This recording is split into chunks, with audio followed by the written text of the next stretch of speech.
پیروز به حلیم بارین bahar hat demsala Kurdan her çıka sermahin hatır ne xwest bej kulîkên xwe berdidin bêhna baharê tê xweza bi fîstanê xwe baharê wek rojê hiltê bahar tê olgel vê atmosfera faşîsta metîngeran jî ji coşa Kurdan pariyek jî kêm nabe bahar û coşa Kurdan li hev tê bahar û Kurd du evîndarê hevin Newroz ji van wan e hêzên metînger wek bekoy ewan her hewl di devê vî jivanê têk bibe li Newroza 2022 de jî ji qadên azad heye bajarên berxwedêr bi milyona memûzîn Newrozan bûn.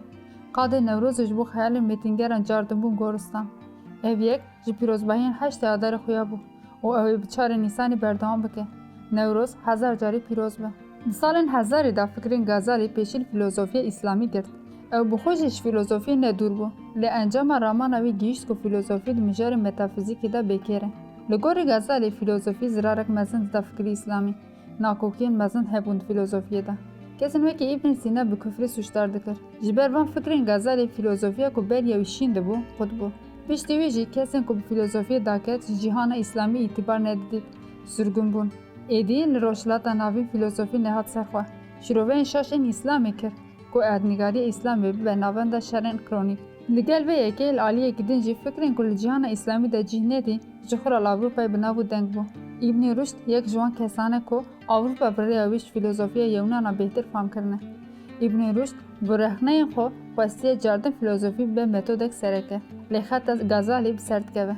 Hezar salên ev rewşa qambexa fîlozofî hîn jî li rojhilata navîn berdewam e.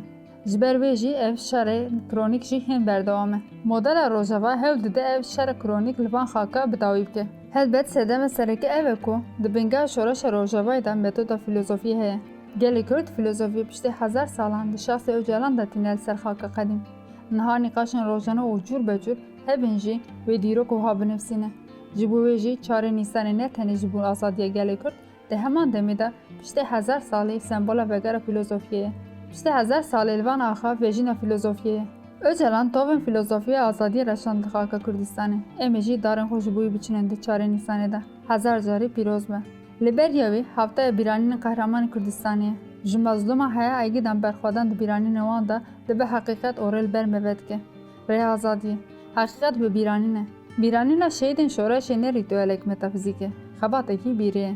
Di şexsê wan de ev çend hezar salin tiştên ku serê Kurd û Kurdistanê tên tê bibîranîn.